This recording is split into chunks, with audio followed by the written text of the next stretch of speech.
A paz do Senhor Jesus, meus amados irmãos. Vamos começar aqui agora a segunda carta de Pedro, né? Que maravilha, ontem a gente terminou a primeira carta de Pedro.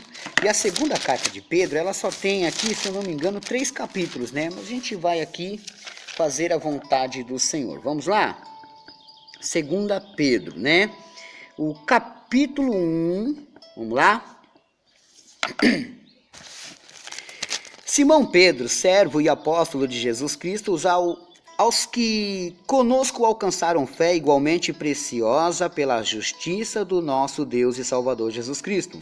Graça e paz vos sejam multiplicadas pelo conhecimento de Deus e de Jesus nosso Senhor, visto como seu divino poder nos deu tudo o que diz respeito à vida e piedade, pelo conhecimento daquele que nos chamou por sua glória e virtude, pelas quais ele nos tem dado grandíssimas e preciosas promessas, para que por elas fiqueis participantes da natureza divina, havendo escapado da corrupção que pela concupiscência há no mundo.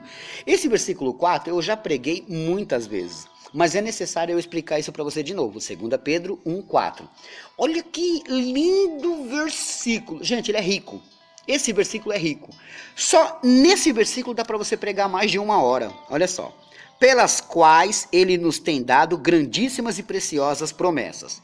Detalhe, as promessas que Deus tem feito na sua vida são grandes e preciosas. Não é qualquer promessa. É promessa que vai gerar outras coisas. Para que por elas fiqueis participantes da natureza divina. Então, para que a gente possa participar da natureza divina, devemos ser cumprida em nossa vida, deve ser cumprida em nossa vida as promessas. Tá entendendo? Havendo escapado da corrupção. Então, peraí. Se eu escapar da corrupção, as promessas vão acontecer na minha vida e eu vou começar a participar da natureza divina. Havendo escapado da corrupção que há pela concupiscência. Eu já falei para vocês que concupiscência significa desejo. Que pelo desejo há no mundo, né? Então a gente tem que viver esse versículo, meus irmãos. Ele é muito rico e muito forte, mas eu não vou me entreter nele não, porque senão a gente não consegue terminar nem a segunda carta de Pedro, né? Olha só, versículo 5.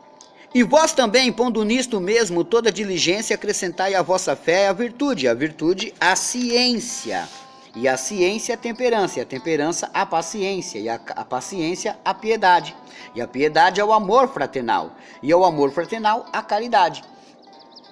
Porque se em vós haver e abundarem essas coisas, não vos deixarão ociosos nem estéreis no conhecimento do nosso Senhor Jesus Cristo. Então, se todos aqueles sentimentos que eu acabei de falar do versículo 6 estiverem em você, você está com sua Bíblia aberta aí, não tá?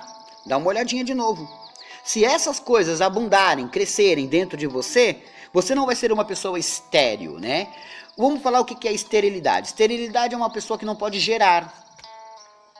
Pegou? Ela não pode gerar, nem para ela, nem para outros. Ela não pode gerar. Então, você não vai ser estéril no conhecimento do Senhor Jesus. Você vai poder gerar o conhecimento do Senhor Jesus se você tiver aquelas coisas, né? Verso 9. Pois aquele em quem não há estas coisas é cego. Além de estéril, é cego. Nada vendo ao longe, havendo-se esquecido da purificação. Opa, estéril, cego e tem amnésia. Esquecido da purificação dos seus antigos pecados. Portanto, irmãos, procurai fazer cada vez mais firme a vossa vocação e eleição, porque fazendo isso, nunca, jamais tropeçareis. Pegou? Como que você escapa de nunca mais tropeçar? Com tudo isso. Por isso que eu estou falando, meus irmãos, eu amo pregar 2 Pedro capítulo 1. Muitas igrejas que estão me ouvindo aí sabem que eu canso de pregar esses versículos, que ele é maravilhoso. Ele é muito maravilhoso. Verso 11. Porque assim vos será amplamente concedida a entrada no reino de... Ah, gente, misericórdia. Olha que texto que a gente está lendo. Eu vou ler de novo.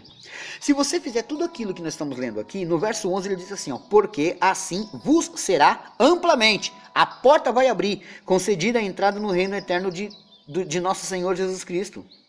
Pelo que não deixarei de exortar-vos sempre acerca dessas coisas. Ainda que bem as saibais e estejais confirmados na presente verdade. E tenho por justo, enquanto estiver neste tabernáculo, que é o nosso corpo, né? Despertar-vos com admoestação, sabendo que brevemente hei de deixar este meu tabernáculo, este corpo, como também nosso Senhor Jesus Cristo já me tem revelado. Verso 15. Mas também eu procurarei em toda ocasião que depois da minha morte tenhais lembrança destas coisas. Quer dizer, ele pensou assim, ó, eu vou escrever e vou arrumar um jeito de todo mundo ficar sabendo do que eu vou escrever, porque vocês têm que aprender a verdade. E é isso que ele está falando aqui, ó. Verso 16. Porque não vos fizemos saber a virtude e a vinda de nosso Senhor Jesus Cristo, seguindo fábulas artificialmente compostas, mas nós mesmos vimos a sua majestade. Então, essa carta é tão poderosa que ela está vindo de um homem que andou com Jesus. Está entendendo? Porquanto ele recebeu de Deus Pai honra e glória, quando da magnífica glória lhe foi dirigida a seguinte voz: Este é meu filho amado, em quem me tenho comprazido. E ouvimos essa voz dirigida do céu. Quem está falando aqui ouviu. Estando nós com ele no Monte Santo. Tá vendo? Então, aquele momento que quando Deus falou lá do céu, esse é meu filho amado, em quem eu tenho muito prazer, segue ele. Pedro estava lá, ele ouviu essa voz vindo do céu, comprovando que Jesus Cristo era o filho dele.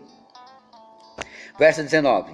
E temos muito firme a palavra dos profetas, a qual bem fazeis em estar atentos, como a uma luz que alumia em lugar escuro, até que o dia esclareça, e a estrela da alva apareça em vossos corações. Bom, imagina que está de noite. Você tem que carregar o evangelho como se fosse uma luz ali, assim, uma lamparina na sua mão. Você não pode deixar perder, não pode deixar apagar, porque senão você fica no escuro. Você entendeu?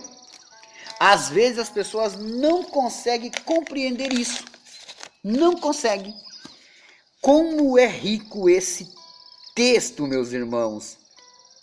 Como ele é poderoso, né? Eu vou ler de novo. E temos muito firme a palavra dos profetas, a qual bem fazeis em estar atentos, né? Em estar atentos. O que ele está dizendo? Para a gente ficar atento, por quê? Como há uma luz que alumia em lugar escuro, até que o dia esclareça, e a estrela da alva apareça em vosso coração. Sabendo primeiramente isto, que nenhuma profecia da Escritura é de particular interpretação, porque a profecia nunca foi produzida por vontade de homem algum, mas aos homens santos de Deus falaram inspirados pelo Espírito Santo. Tá vendo a comprovação? Compreendeu aí? Agora a gente vai aqui para o capítulo 2, né? Ó, que diz assim, ó. E também houve entre o povo falsos profetas, como entre vós haverá também falsos doutores, que introduzirão encobertamente heresias de perdição e negarão o Senhor que os resgatou, trazendo sobre si mesmo repentina perdição. E muitos seguirão as suas dissoluções, pelos quais será blasfemado o caminho da verdade. E por avareza farão de vós negócios com palavras fingidas, sobre os quais já de largo tempo não será tardia, e sentença é a sua perdição. Não dormita. Verso 4.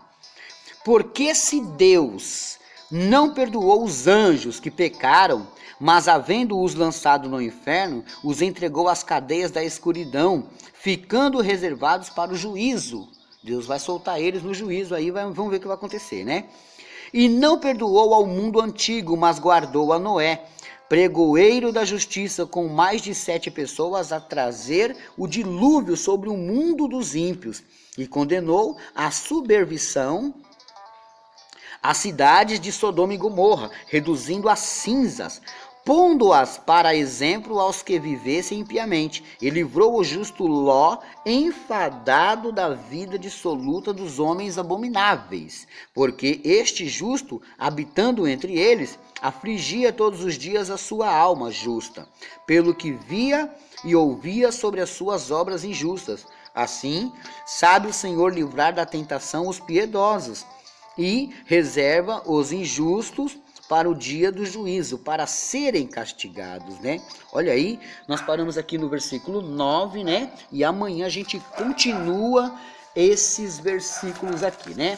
Anota aí a lição de casa, né? A lição de casa hoje é Jeremias 17:7. Jeremias 17:7, né? Vamos ver aqui os aniversariantes. Olha, está fazendo aniversário hoje, vamos dar uma olhadinha aqui. O Benedito, lá de Itapeva, aqui em São Paulo. Ele é cunhado do meu amigo Elias, né? Benedito, feliz aniversário. É uma honra parabenizá-lo, viu? Que Deus abençoe grandemente a sua vida. Hoje também é aniversário da Sheila, a pequena Laura e o Luciano, primos da Odivânia. Eles são lá de Feira de Santana, Bahia. Um grande abraço a todos de Feira de Santana aí, né? E um abraço aos aniversariantes também. Bom, por hoje é só e amanhã tem mais.